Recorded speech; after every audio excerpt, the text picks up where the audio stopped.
لا حول ولا قوة إلا بالله العلي العظيم. أعوذ بالله السميع العليم من الشيطان اللعين الرجيم. بسم الله الرحمن الرحيم. الحمد لله رب العالمين. الحمد لله الذي لم يتخذ صاحبة ولا ولدا ولم يكن له شريك في الملك ولم يكن له ولي من الذل وكبره تكبيرا.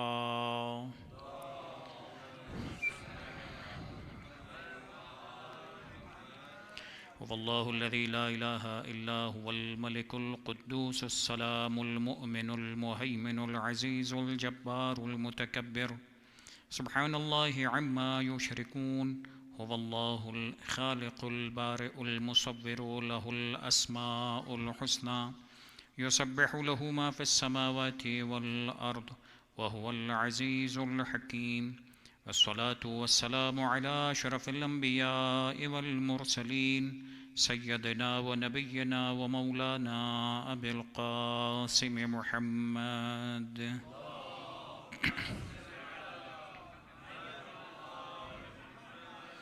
وعلى أهل بيته الطيبين الطاهرين المعصومين المنتجبين الميامين، لا سيما على بقية الله في الأرضين وحجته على العالمين الذين ذهب الله عنهم الرجس وطهرهم تطهيرا.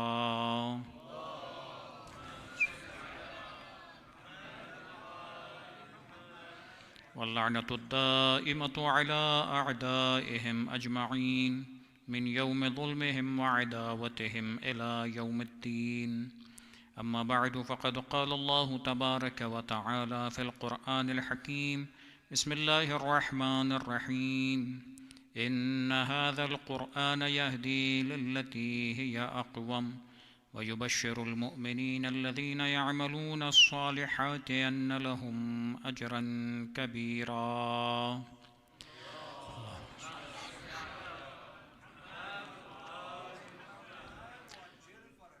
عزیزان محترم، ہماری گفتگو سورہ بنی اسرائیل کی 9 آیت کے ذیل میں شروع ہوئی تھی، اور کل ایک انٹروڈکشن اس آیت مبارکہ کا آپ کے سامنے پیش کیا گیا۔ پروردگار عالم نے اس آیت مبارکہ میں ارشاد یہ فرمایا: اِنَّ هَذَا الْقُرْآنَ، بے شک یہ قرآن، یہدی گائیڈ کرتا ہے، ہدایت دیتا ہے، لِلَّتِی ہِیَ اقوم، اس راستے کی طرف کہ جو موسٹ اپرائٹ، موسٹ اپروپریٹ اور سب سے مضبوط راستہ ہے۔ وَيُبَشِّرُ الْمُؤْمِنِينَ، اور بشارت دیتا ہے، خوشخبری دیتا ہے، اچھی خبر دیتا ہے ان مؤمنین کو، ان صاحبان ایمان کو، کہ ان لہم یعملون الصالحات، الذین یعملون الصالحات، وہ کہ جو مومن تو ہیں لیکن ساتھ میں عمل صالح انجام دیتے ہیں، نیک عمل انجام دیتے ہیں، ان کے لیے کیا ہے؟ ان لہم اجرا کبیرا، کہ پروردگار عالم نے ان کے لیے بہت بڑا اجر تیار رکھا ہے۔ گفتگو ہماری اس موضوع پر شروع ہوئی تھی، اور ہم نے جو بات مکمل کی تھی کل کی گفتگو میں، وہ یہاں پر پہنچی تھی کہ 5ویں امام، امام محمد باقر علیہ الصلاۃ والسلام،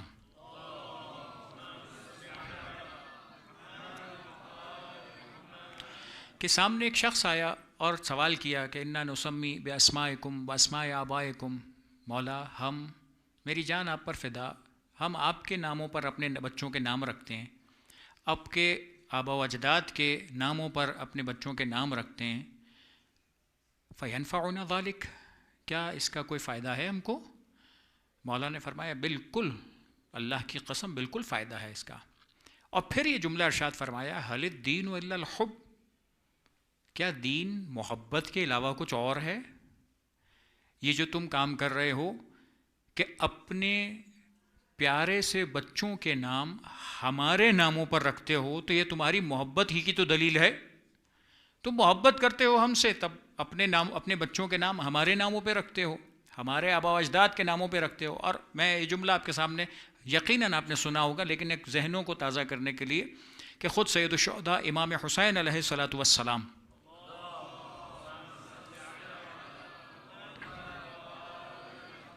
خاص طور پر سید الشہداء کی اولاد میں سید الشہداء کا یہ جملہ نظر آتا ہے کہ جتنے بیٹے امام حسین علیہ السلام کو پروردگار عالم نے دیے سب کے نام علی رکھے اپنے بابا کے نام پر. جتنی بیٹیاں دیں پروردگار عالم نے ان سب بیٹیوں کے نام اپنی والدہ محترمہ کے نام پر فاطمہ رکھے. یعنی کچھ پیغامات ہیں نا کہ ہمیں یہ اپنی لائف میں اس چیز کو بھی فوکس کر کے رکھنا چاہیے کہ ہم ایسا تو نہیں کسی اور سے انسپریشنز اتنی زیادہ لے رہے ہیں کہ اپنے بچوں کے نام ان کی طرف چلے گئے ہوں. اپنے بچوں کے ناموں کو اہل بیت کے گھرانے کے ناموں کے ساتھ ملا کر رکھنا چاہیے. ایک بات. دوسری بات، پانچویں امام نے جملہ ارشاد فرمایا حل الدین الا الحب، کیا دین محبت کے علاوہ کچھ اور ہے؟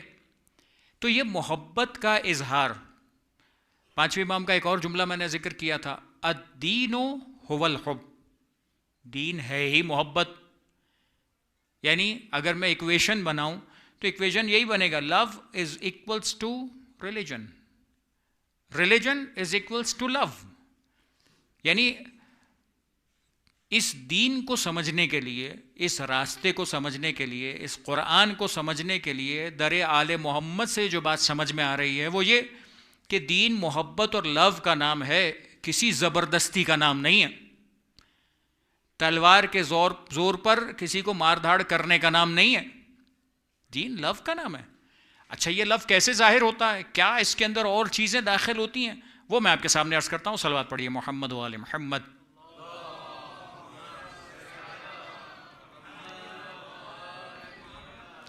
ایک پورا ٹاپک ہے لیکن میں اس کو فی الحال ڈیٹیلز نہیں دے رہا، لیکن ایک جملہ کہہ رہا ہوں. آپ کے ذہن میں سوال آئے گا کہ کیا رسول خدا کے دور میں جنگیں نہیں ہوئیں؟ کیا اہل بیت کے دور میں جنگیں نہیں ہوئیں؟ کیا مولا کائنات کے دور میں 3 جنگیں نہیں لڑی گئیں؟ وارز تو ہوئی ہیں نا، غزوات تو ہوئے ہیں، لڑائیاں تو ہوئی ہیں. لیکن آپ ان تمام جنگوں کو ایک ساتھ ملا کر دیکھیے، ہر جنگ کی ڈیٹیلز کو چیک کیجئے تو آپ کو اندازہ ہوگا کہ یہ ساری جنگوں میں کہیں پر بھی اسلام کا رول یہ نہیں تھا کہ کسی دوسرے کو جا کر مارے. اسلام کا رول یہ نہیں تھا. دوسروں نے آ کر جب مارنا چاہا تو اسلام نے اپنے آپ کو ڈیفینس کیا. ڈیفینسو پوزیشنز اور ہوتی ہے، اوفینسو پوزیشنز اور ہوا کرتی ہیں. یہ میں نے بہت ہی مختصر الفاظ میں آپ کے سامنے عرض کیا. جتنی بھی اس طرح کی جنگیں ہیں وہ ساری ڈیفینسو وارز ہیں. بس اب یہ محبت، یہ لو کیسے کیسے ظاہر ہوتا ہے؟ ایک اس کا مظہر آپ کو یہ سمجھ میں آیا کہ نام رکھنا. دوسرا خود امام محمد باقر علیہ الصلوۃ والسلام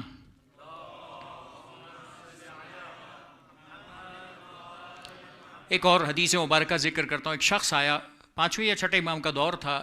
خراسان، آج بھی آپ جانتے ہیں خراسان کہتے ہیں مشہد مقدسہ کو. خراسان ایک بڑا علاقہ تھا. وہاں سے ایک قافلہ آیا، ایک پورا گروپ آیا، ٹریول کرتا ہوا آیا اور 5ویں امام کی خدمت میں یا 6ٹھے امام علیہ السلام کی خدمت میں پہنچ گیا. جیسے ہی پہنچا تو وہاں پر ظاہر ہے بہت سارے لوگ آئے تھے. تو ایک شخص کو دیکھا کہ اس شخص نے جب وہ مولا کے پاس پہنچا تو اس کے پیر جو تھے، پیر کے اینکلز ہوتے ہیں نا، ایڑیاں جس کو اردو میں کہتے ہیں، جب انسان بہت زیادہ چلتا ہے تو کیا ہوتا ہے؟ زخمی ہو جاتے ہیں، خون نکلنا شروع ہو جاتا ہے، وونڈز پڑ جاتے ہیں. ایسا ہوتا ہے. آپ جب یہاں کربلا سے نجف کے لیے جب چلتے ہیں سید الشہداء کی زیارت کے لیے تو ایسا ہوتا ہے نا، بعض اوقات اگر کنٹینیوس آپ چل لیں، صرف 80 کلومیٹرز ہیں، لیکن یہ صرف 80 کلومیٹرز چلنے کے اندر بہت سارے لوگ زخمی ہو جاتے ہیں، بہت سارے لوگ تکلیف اٹھا رہے ہوتے ہیں. یہ کیوں تکلیف اٹھا رہے ہیں؟ کیوں ہم اتنا پیدل چل کے جا رہے ہیں؟ کیوں وہ خراسان سے آنے والے گروپس جو 5ویں اور 6ٹھے امام کی خدمت میں آ رہے تھے اتنا دور سے پیدل چل کے آ رہے تھے؟ ایک کنٹری سے دوسرا کنٹری ٹریول کر کے آ رہے تھے. تو ایک دن کا سفر تو نہیں تھا، منتھس کا سفر تھا. آج بھی ایسے لوگ ہیں. میں ایسے لوگوں سے ملا ہوں کہ جو آج بھی قم سے چلتے ہیں پیدل اور کربلا تک پیدل جاتے ہیں. آپ کلومیٹرز کا حساب لگاتے رہیے کہ کتنا زیادہ، 30 ڈیز 40 ڈیز لگ جاتے ہیں کنٹینیوسلی. 30-40 ڈیز تک وہ ٹریول کرتے کرتے چلتے. کیوں؟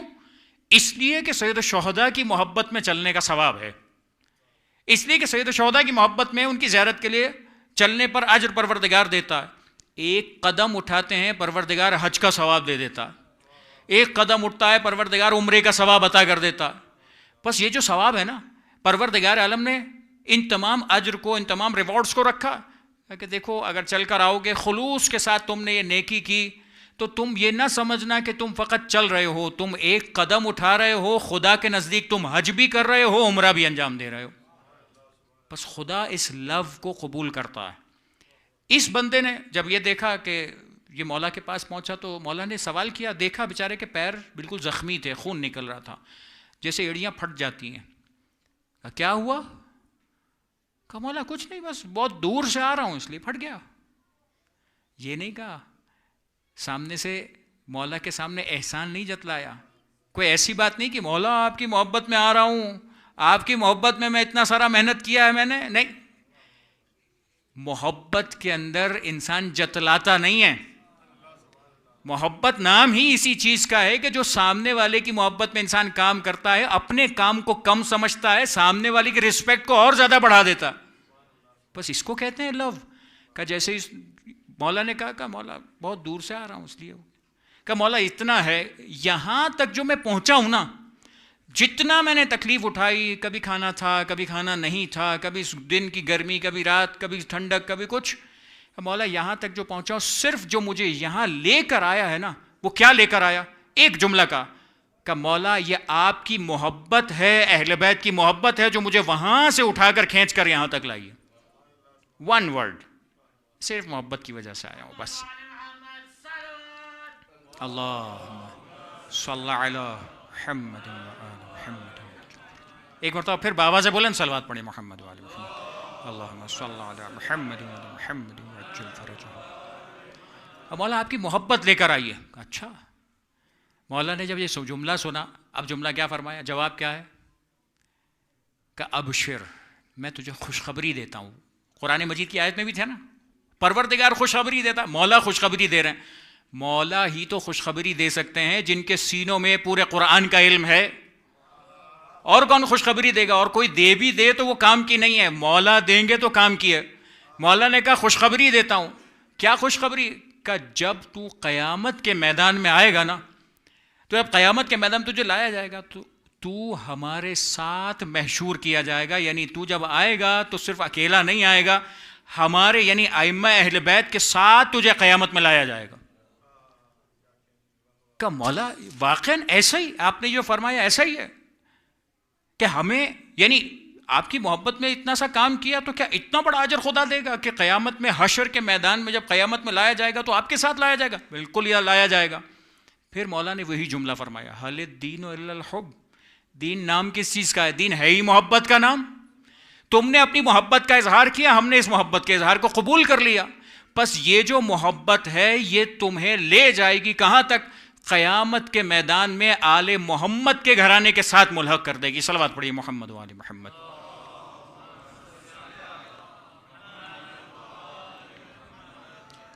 اب اس دین کو، اس ریلیجن کو ہم جب سمجھنے کی کوشش کر رہے ہیں، اب مولا نے آیت مبارکہ پڑھی. پہلے والے واقعے کے اندر بھی، وہ میں نے ایک حصہ کل بھی چھوڑا تھا، یہ والی آیت دونوں کا سیم اینڈنگ ہے.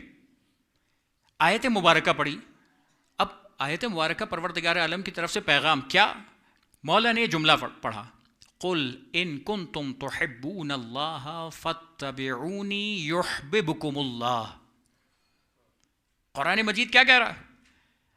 مولا فرما رہے گا دیکھو قرآن نہیں پڑھا تم نے. پروردگار کہتا ہے قل. قل یعنی آپ سب بچوں کو بھی معلوم ہے قرآن مجید کی کتنے سورے ہیں کہ جو قل سے شروع ہوتے ہیں؟ سنا ہوگا نا آپ لوگوں نے، پڑھا ہوگا. ٹوٹل کتنے سورے ہیں؟ 4 مشہور ہیں، ٹوٹل 5 سورے ہیں. 4 مشہور ہیں جن کو ہم 4 قل کہتے ہیں، لیکن ٹوٹل 5 سورے ہیں کہ جو قل سے شروع ہوتے ہیں. 4 قل تو آپ سب کو معلوم ہے. قل هو اللہ احد، قل اعوذ برب الناس، قل اعوذ برب الفلق، قل یا ایھا الکافرون. 4 سورے آپ کو معلوم ہے. سورہ جن 72 نمبر کا سورہ، قل اوحی الی انہ استمع نفر من الجن، یہ بھی 5واں سورہ ہے جو قل سے شروع ہوتا ہے، سورہ جن کہلاتا ہے. 5 سورے ہیں قرآن مجید کے قل. قل کا مطلب کیا ہے؟ اب یہ ایک چیز انفارمیشن تھی، اب یاد رکھیے گا. قل مطلب کیا؟ اے حبیب آپ کہیے، یعنی اللہ تعالیٰ کہہ رہا ہے کہ میں بتلا رہا ہوں، آپ اپنی زبان سے ادا کیجیے. رسول خدا ہوگا. قل یہاں پر بھی ہے قل ان کنتم تحبون اللہ، لفظ وہ استعمال کیا محبت، تحبون. اے لوگوں اگر تم اللہ سے محبت کرتے ہو، اگر تم اللہ سے محبت کرتے ہو. کون ہے جو کہے کہ میں اللہ کو مانتا ہوں لیکن اللہ سے محبت نہیں کرتا ہوں؟ ہے کوئی جو کہے کہ اللہ کو مانتا اور محبت نہیں کرتا؟ ہر انسان جو اللہ کو مانتا ہے چاہے مسلمان ہے یا نہیں ہے. آج کرسچینٹی میں بھی کوئی انسان چاہے کس طرح سے مذہب مانتا ہو، اگر وہ کہتا ہے کہ میں اللہ کو مانتا ہوں تو کہے گا میں اللہ سے میں محبت کرتا ہوں. اگر وہ یہودی بھی ہے، جیو بھی ہے، وہ بھی کہتا ہے، دعویٰ اس کا بھی ہے کہ میں اللہ سے محبت کرتا ہوں. اگر کوئی اور آسمانی دین کا پیروکار ہے وہ بھی یہی کہتا ہے کہ میں اللہ سے محبت، دعویٰ سب کا ہے. لیکن ایسا تھوڑی ہوتا ہے کہ اگر میں یہاں پر بیٹھ کے کسی کے بارے میں کوئی بھی کامنٹ کرتا رہوں کہ مجھے بڑی محبت ہے اس سے، میں بڑا رسپیکٹ کرتا ہوں اس کو، میں بڑی محبت کرتا ہوں اس سے، اور اس کو پتہ ہی نہیں ہے کہ جس سے محبت کرتا ہوں وہ مجھے جانتا ہی نہیں ہے، نہ اس نے میری لو اینڈ رسپیکٹ کو قبول کیا، تو میرے بولنے سے کیا فائدہ؟ میں تو اپنے طور پر ایک ون سائیڈڈلی ایک ڈیسیجن بیان کر رہا ہوں، سامنے والا ایکسیپٹ بھی تو کرے. سامنے والا کب ایکسیپٹ کرے گا؟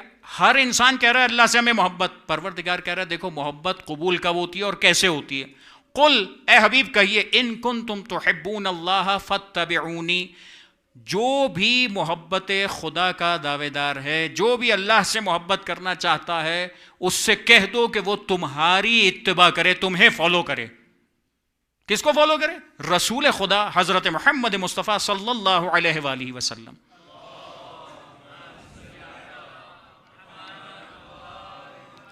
رسول خدا کو فاتبعونی، رسول خدا فرمانے فاتبعونی، نی یعنی میں، مجھے فالو کرو. پروردگار کہہ رہا ہے ایسا بولیں آپ کہ مجھے فالو کرو.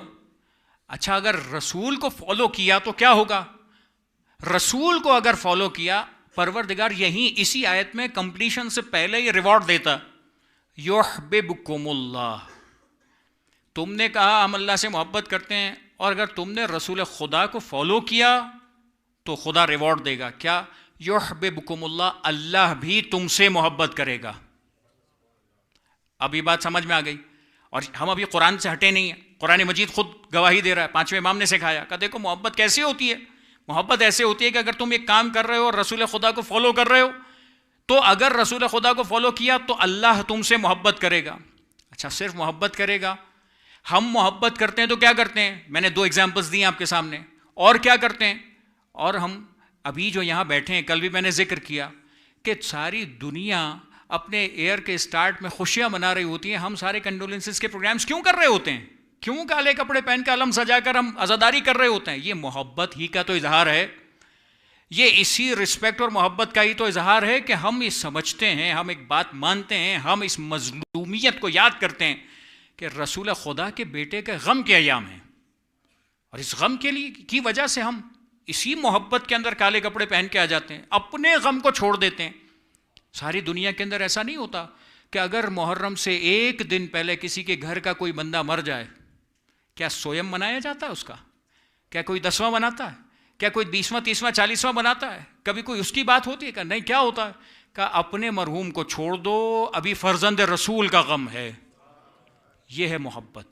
اب بعض لوگ سوال کرتے ہیں نا، بچوں کے ذہن میں سوال آتا ہے بھائی ایسا کیوں؟ بھائی جب کوئی بھی ایک انتقال ہوتا ہے تو اس کے 2nd ڈے 3rd ڈے جو مجلس ہوتی ہے، سویم کی مجلس ہوتی ہے، تو محرم میں بھی تو ہو سکتی ہے. نہیں، دیکھو محبت کس چیز کا نام ہے؟ جب رسول خدا کے گھر کا غم آ جائے تو اپنے غم کو سائڈ پہ کر دینا چاہیے. یہ ہے محبت کہ تم اپنے غم کو بڑا سمجھتے ہو یا رسول خدا کے غم کو بڑا سمجھتے ہو. کس کی رسپیکٹ زیادہ ہے؟ کس کا غم زیادہ؟ اگر ان کا غم زیادہ ہے تو کیا کرو؟ اپنے غم کو ہٹا دو. یہ ہے محبت جو ہماری کمیونٹی میں ماشاءاللہ بہت زیادہ پائی جاتی ہے. بہت اچھی بات ہے. یہ ہے محبت کے اظہار. کیا ہوا؟ اللہ بھی محبت کرے گا. پھر کیا ہوگا؟ صرف محبت نہیں، اللہ جس سے محبت کرے گا تو کیا اگر دنیا میں جب وہ پریشان ہوگا تو کیا اللہ چھوڑ دے گا؟ آپ اپنے دوست سے محبت کرتے ہیں، آپ کا دوست مشکل میں آ گیا، میں فلاں جگہ پہ گاڑی خراب ہو گئی ہے، آپ کیا کہیں گے؟ بھائی میرے نیند کا ٹائم ہے، ابھی میں سو رہا ہوں. کوئی دوست ہوگا محبت کرنے والا وہ یہ کہے گا؟ آپ سوچ بھی نہیں سکتے. اگر محبت ہوگی تو کبھی سوچے گا نہیں ایڈریس بتاؤ، میپ پہ پن لوکیشن بھیجو، ابھی پہنچ رہا ہوں، ابھی کوئی بندوبست کرتا ہوں. کیوں؟ اس لیے کہ محبت ہے. بیٹا پریشان ہوتا ہے، باپ کو فون کرتا ہے، بابا میں فلاں جگہ پہ ہوں، یہ پرابلم آ گئی ہے، پیسے ختم ہو گئے، فلاں چیز ہو گئی ہے، اس پرابلم میں آ گیا ہوں، کیا کروں؟ باپ یہ کہتا ہے کہ بیٹا ایسا کیوں کیا تھا، خود ہی جاؤ. نہیں، باپ کو بیٹے سے محبت ہے. کہا بیٹا کیا پرابلم ہے بتاؤ، کیسے سولو کر سکتے ہیں، فوراً سولوشن دیتا.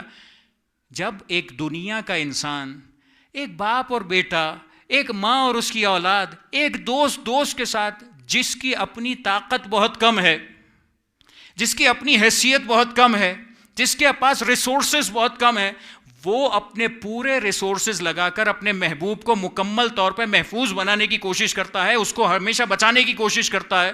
تو اب آپ سوچیں کہ جو اللہ سے محبت کرتا ہو اور اللہ بھی اس سے محبت کرتا ہو، تو پھر کیا انسان کبھی اگر پریشان ہوگا تو کیا اللہ اپنے محبوب کو چھوڑ دے گا؟ کیا اللہ اپنے محبوب کو پریشانی میں اکیلا کر دے گا کہ بھائی اب جاؤ تم خود کرو؟ نہیں. یہاں پر ایک اور سوال آیت مبارکہ میں اس کا جواب ہے.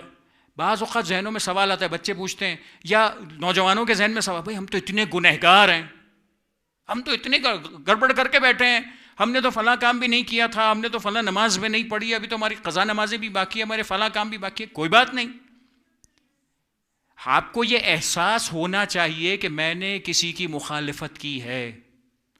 آپ کو یہ احساس ہونا چاہیے کہ میں نے غلط کام کیا ہے، مجھے توبہ کرنی ہے، مجھے استغفار کرنا ہے.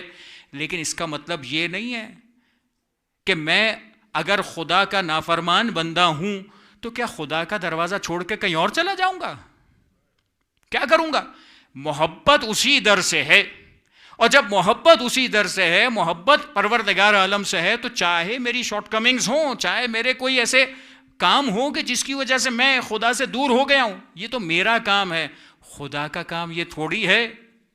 پروردگار کتنی محبت کرتا ہے، واقعات آپ نے بہت سارے سنے، میں واقعات کی طرف نہیں جا رہا، لیکن خدا کتنی محبت کرتا ہے، اپنے نافرمان بندے سے بھی محبت کرتا ہے. جب وہ پریشان ہو کر پکارتا ہے تو کیا کرتا ہے؟ پروردگار اس کی حاجات کو پورا کر دیتا ہے، پروردگار اس کی دعاؤں کو پورا کر دیتا ہے. پس جو پروردگار عالم جس سے محبت کرتا ہے اس کو کیا کرے گا؟ اس کے لیے پروردگار اس سے بڑا انعام دیتا ہے. وہ کیا؟ اسی آیت مبارکہ میں وَيَغْفِرْ لَكُمْ ذُنُوبَكُمْ. تم نے محبت کا اظہار کیا نا، تم نے اپنے آپ کو ساری چیزیں چھوڑ کر اس محبت میں کہ میں رسول خدا کے بیٹے کے غم میں ان کی مجلس میں آ کر بیٹھ جاؤں، چاہے آدھا سمجھ میں آئے، پورا سمجھ میں آئے، انگلش میں سمجھ میں آ رہا ہے، اردو میں سمجھ میں آ رہا ہے، کچھ نہیں بھی سمجھ میں آ رہا ہے، کوئی نوحہ پڑھا جا رہا ہے پورا نہیں بھی سمجھ، میں یہاں پر ہوں، اس بات کو اظہار کر رہا ہوں، میں خدا کی بارگاہ میں اس بات کو پیش کرنا چاہتا ہوں کہ پروردگار میں تیرے رسول کے بیٹے کا غم منا رہا ہوں. محبت کا اظہار ہے یا نہیں؟ کیا ہوگا کہ جو رسول خدا کی اتباع کرے گا پروردگار اس سے محبت کرے گا، اور وَيَغْفِرْ لَكُمْ ذُنُوبَكُمْ، پروردگار تمہارے گناہوں کو بخش دے گا.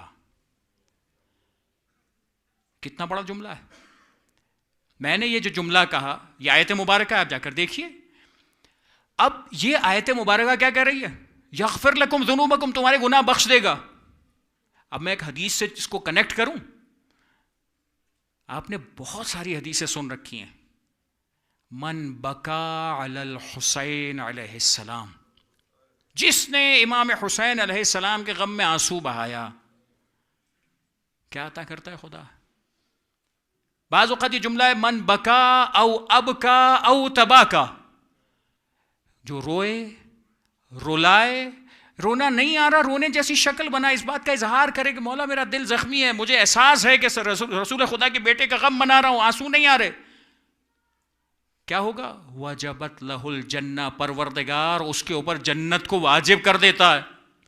اتنا بڑا انعام ایک آنسو کے بدلے میں. دنیا سوال کرتی ہے کہ ایک آنسو کے بدلے میں کیا؟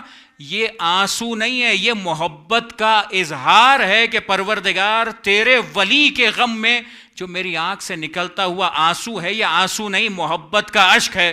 یہ محبت کا اشک جب انسان بہاتا ہے پروردگار اسے قبول بھی کرتا ہے، اس کے مقابلے میں انسان کے گناہوں کو معاف بھی کر دیتا ہے. صلوات پڑھیے محمد و آل محمد.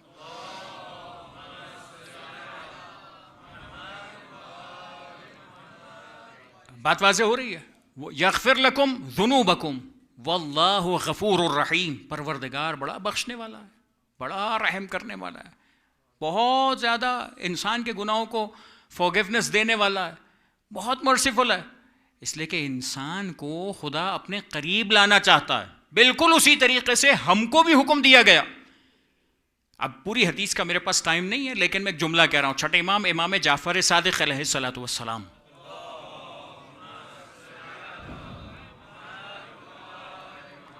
فلا تخرقوا بہم، مولا ارشاد فرماتے کہ دیکھو دوسرے کو جب کسی کو دین کا پیغام پہنچاؤ تو کیسے پہنچاؤ؟ دیکھو ہارشنس کے ساتھ دین کا پیغام نہیں پہنچتا، ہارشنس نہیں ہونی چاہیے، زبردستی نہیں ہونی چاہیے. اس طرح سے چاہے دوسرا چھوڑ دیجئے، اپنے بچوں کو بھی جب ہم کو دین سکھانا ہے تو کیا مار دھاڑ کے ذریعے سے سکھانا ہے؟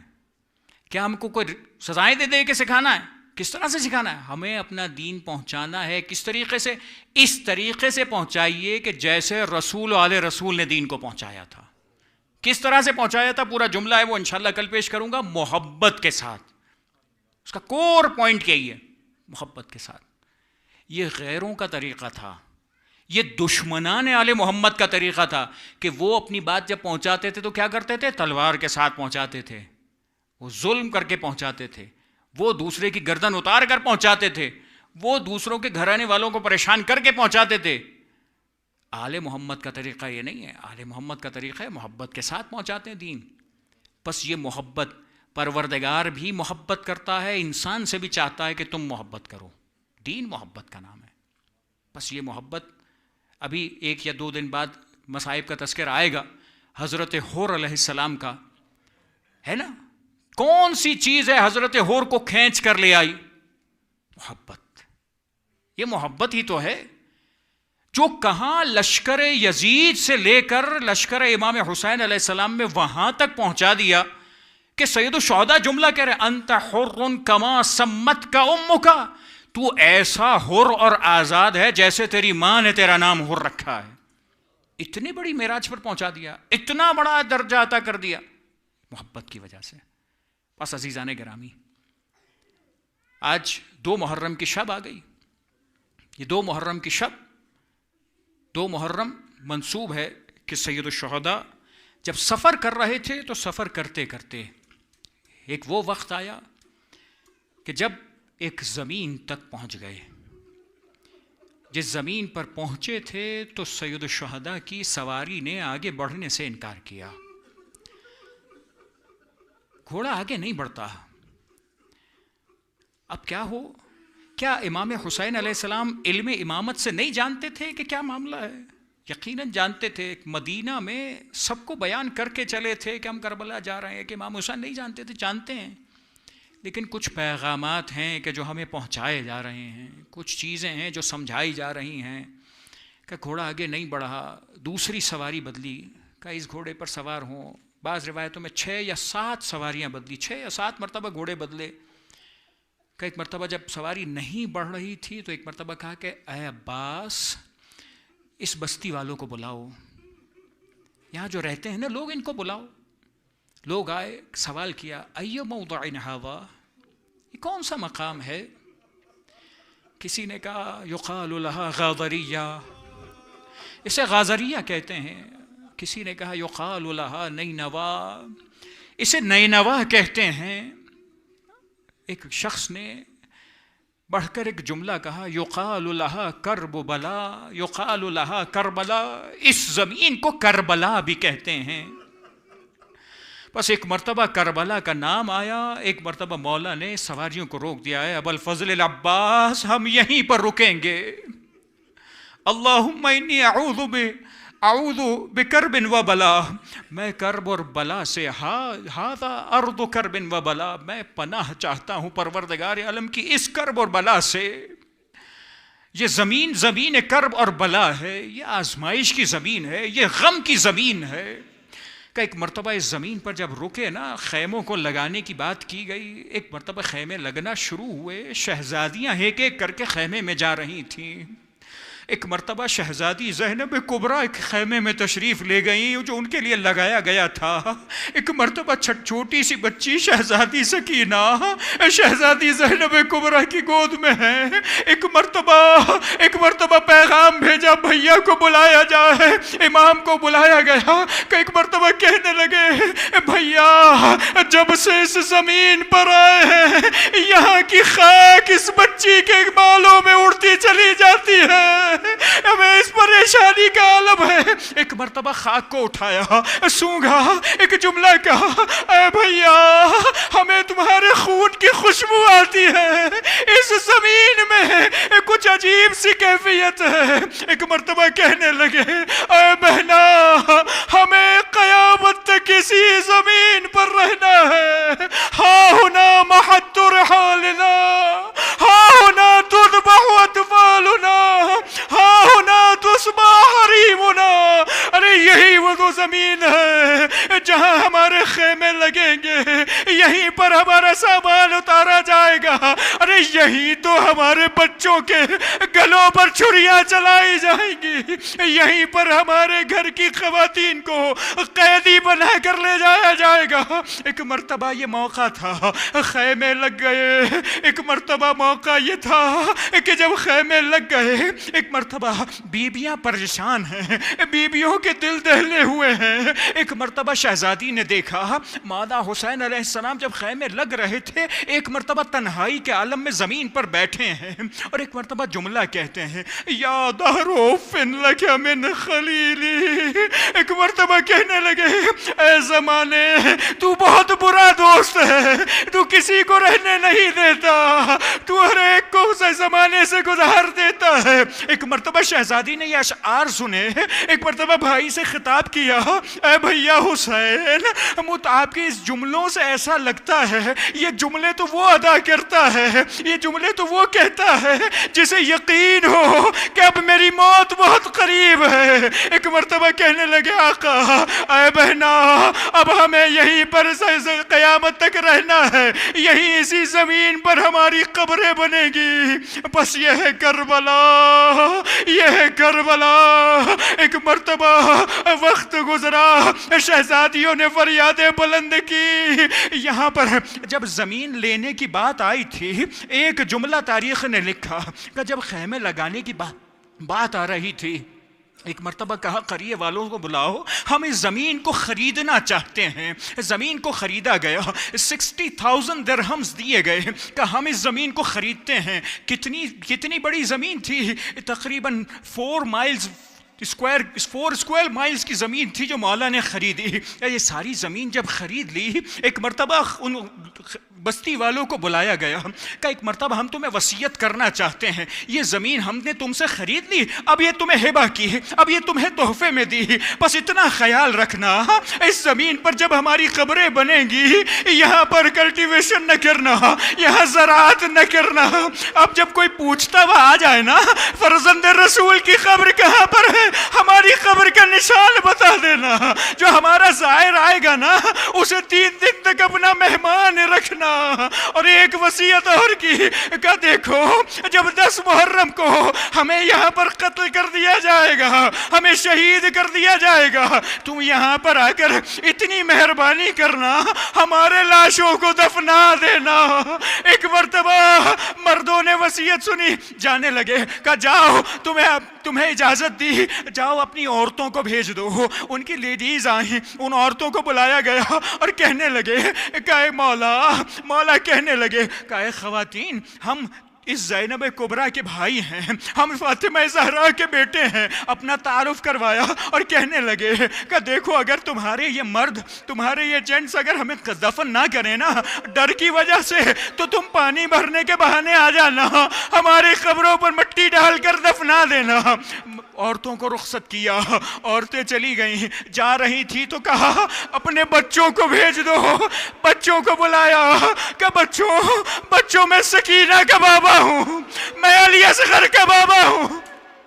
جب یہ تمہارے ماں باپ اگر دفن کرنے نہ آئے نا، اپنے کھیلنے کے بہانے آنا، ہماری قبروں پر ہمارے لاشوں پر مٹھی خاک ڈال دینا۔ ایک مرتبہ بچوں کو رخصت کیا، کتنا ارمان تھا میرے آقا کی قبر بن جائے، میرے آقا کو دفن کر دیا جائے، لیکن شام غریبہ میں کیا مرحلہ تھا جب یہ سر نو کے نیزہ پر آ گیا، جب یہ مرحلہ آیا، ایک مرتبہ فوج نے حکم دیا، فوج یزید نے حکم دیا کہ ان لاشوں کو پامال کیا جا، گھوڑوں کو لایا گیا، فرزند رسول کا لاشا گھوڑوں سے پامال ہو رہا ہے۔ ایک مرتبہ شہزادی نے 11 محرم کو یہ صدا دی، جب اپنے بھائی کے لاشے کو بکھرا ہوا دیکھا، ایک مرتبہ صدا دی، یا محمد صلی علیک ملیک السماء، اے رسول خدا آپ پر آسمان کے ملائکہ نے نماز پڑھی تھی، ھذا حسین بالعراء، آئیے دیکھیے میرا حسین کربلا کی زمین پر پڑا ہے، مقطع الاعضاء، آ کر دیکھیے اس کے جسم کی اعضاء ٹکڑے ٹکڑے ہو گئے، یہ اس کا سر نو کے نیزہ پر بلند کر دیا گیا، ارے اس کے ٹکڑے کربلا میں بکھر۔ الا ولعنۃ اللہ علی القوم الظالمین وسیعلم الذین ظلموا ای منقلب ینقلبون۔ پروردگارہ تجھے واسطہ محمد و آل محمد کا ہمارے اس خلیل توسل کو قبول فرما، دنیا اور آخرت کا ہر خیر عطا فرما، دنیا اور آخرت کے ہر شر سے محفوظ فرما۔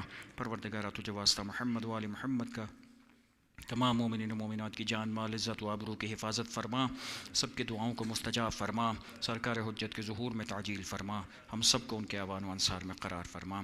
وتقبل منا انک انت السمیع العلیم وتب علینا انک انت التواب الرحیم برحمتک یا ارحم الراحمین۔